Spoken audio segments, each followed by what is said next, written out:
Why do you think in our personal lives, it takes a near-death experience to us or someone around us, a big health scare, a divorce, a breakup, or a massive breakdown in career or something, for us to see a new path and start improving who we are, becoming better, transforming, overcoming this breakdown? And why does it sound like it takes war or conflict or something extremely scary out there for us to come together and start to transform as well as people? You know, we're a myopic bunch. You know, human beings are very dopamine driven. You know, find the food, look for shelter, you know, then do it again. And long-term planning is not really our strength as a species, because long-term planning exists in our imaginations. I better save money for the day that I retire 60 years from now. Right. You know, it's just like, well, or I could just buy now because it feels better. Right? We're bad at it. We're bad as governments at it. We're bad as individuals at it. We're just bad at it. We're not engineered for it. And so I think that's a part of it. And what near-death experiences do, or competitive threats do, is they're tangible reminders of what could be. Because we're tangibly driven animals, right? We love tangibility metrics, things we can see. You know, you hear a bump in the night, you have to go look for it, you know? And so it makes it real.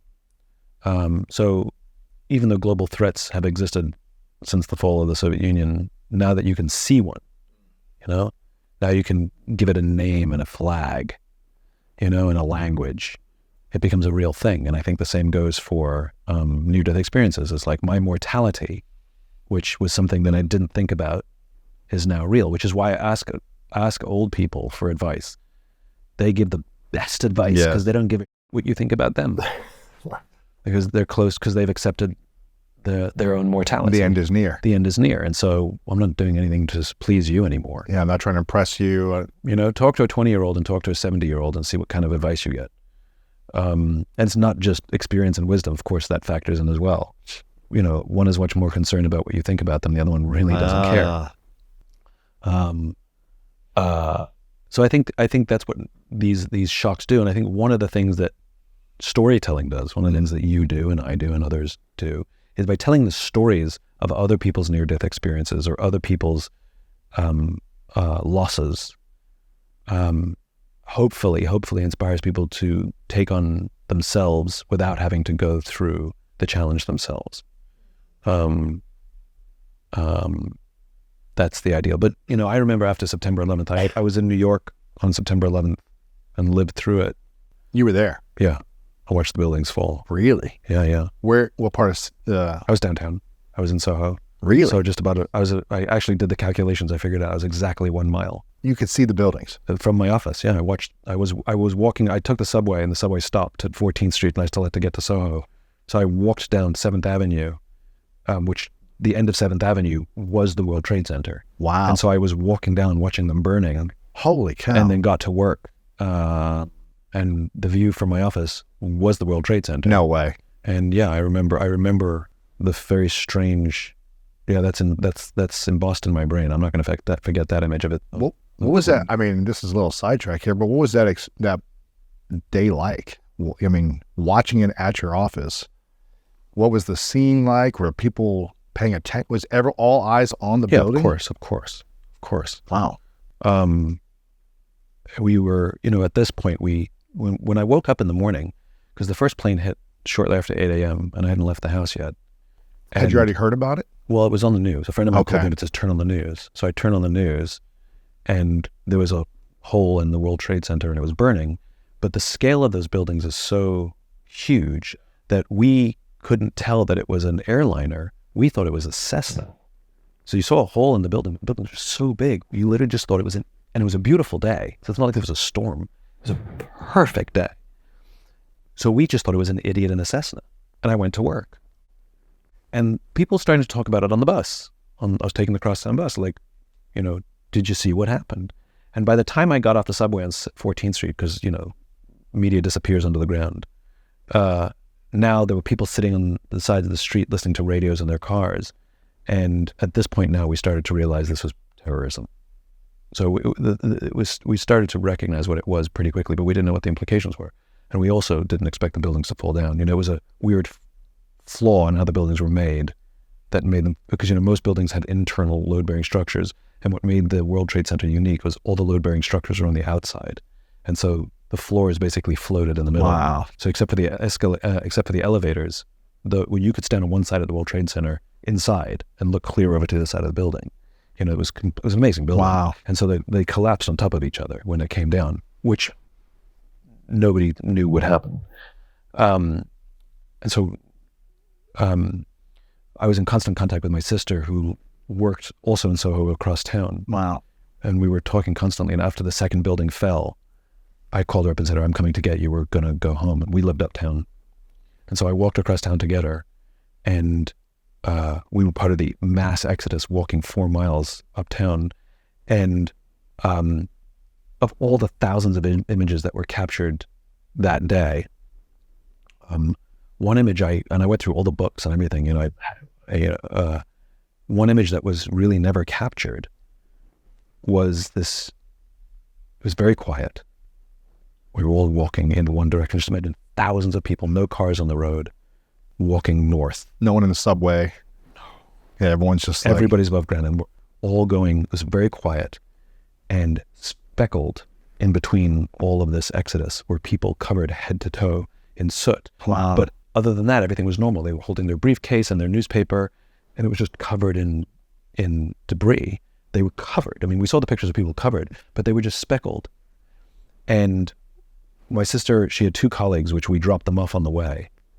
And I remember there was all 4 of us, and we were coming up Park Avenue, and there's a guy sitting on a stoop frantically calling somebody, I guess to tell them that he was alive, frantically calling. And we walked up to him and we said, give us the number. No words were spoken. I remember we just walked up and said, give us the number, we'll help call. And he held up his address book. He just pointed. He didn't have words. We all typed in the number into our phones, and we're hitting, send, send, send, send, send. Every single one of us was trying to call. We were all getting busy signals. My sister's phone got through. She hands him the phone. He takes it. And he says, I'm okay. And gives the phone back and walks away. And we're all crying, obviously. We dropped off 2 of my sister's friends, her colleagues, and it was just my sister and me walking up the rest of the way. And we got to Grand Central Station, which blocks Park Avenue, so you have to go around it. And as we got there, somebody started screaming, run, run, run. And we saw the cops, because there were fighter jets flying over. So you heard planes, but you didn't know what they were. So you heard planes flying over. And we looked down the street, and the cops were going like this. And everybody started running and like dropping things and shoes falling off. They thought another plane had hit. We didn't know what it was. So I grabbed my sister, and and I'm thinking to myself, okay, there's going to be a blast. It's going to come down like this. And I pulled her off the street and put our hands, like up against a building. And I look up, and it's a huge glass, it's a shop window. And I'm like, this is not going to be good. So I grab her and we just start running, and then eventually just sort of petered out. It was a bomb scare, it turned out later. And then we made our way we made our way back uptown and didn't leave for, 2 weeks. We just, like everybody, just started watching television obsessively. Nonstop, yeah. Holy cow. Did you go back to work, or work was done for weeks? Work was done for weeks. And when it opened up, nobody really wanted to go. And my office was in part of the town, in part of the New York that was shut down. You couldn't. You couldn't get there. Holy cow. They wouldn't let you down there. How did that moment of being there, ground zero, really shape you emotionally after that, after experiencing it in person? I was a freshman in college when I saw it on TV, and it was a big deal in Minnesota when I was in college there. It was the whole city came together. It was the whole thing, but you were there. How did that shape you emotionally? Well, my story is one of literally, a couple million. I mean, there was a lot of people in New York that day. And they're all pretty unique stories, but they're all deeply touching and deeply personal for all of us. I mean, you said it. I mean, it reminds you of humanity, and it reminds you, And I remember September 11th was very important to me in my career because I worked in advertising, and I struggled to go back to that stupid job in that stupid industry. Really? Yeah. Once I did go back to work, I'm like, what am I doing with my life? Like, it's like and a lot of people signed up for the military because they're like, I got to do something with my life. And I think a lot of people had the realization that the life that I live is stupid and I want to do something that matters. And that's when I started thinking, this is the stupidest industry in the world. Like, I come to work to help people sell what they don't need. Like, what the hell am I doing with my life? And my entrepreneurial venture started pretty shortly after that, so I could do things my way. Yeah. Interesting. And do things with purpose, and started talking about things in a very different way. So yeah, it was pretty formative. I mean, and it took, unfortunately, a big breakdown to happen for you to start seeing. Maybe you had already noticed it, but that was the eye-opening. Like, okay, I've got to make a change. But go back to your original question, which is, why does it require these things? I think that's not interesting to me. I mean, I think that's sort of like, I get it. Uh-huh. I think what is interesting to me is, why does it go back? Right? Like, what do you mean? When you have that life-changing experience, and then you don't make a change. You do make a change, but then it runs out.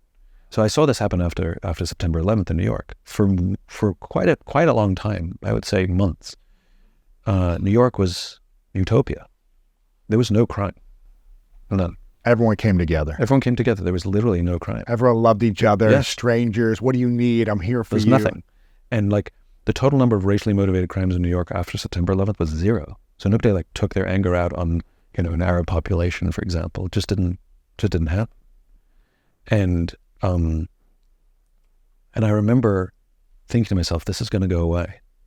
Like, we're going to forget, and we're just going to go back to being New York again.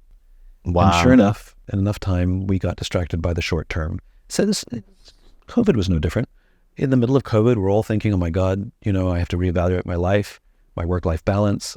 I don't want to work like a crazy person like I used to anymore. Productivity is not going to be my primary, metric of whether I'm having a good day or not.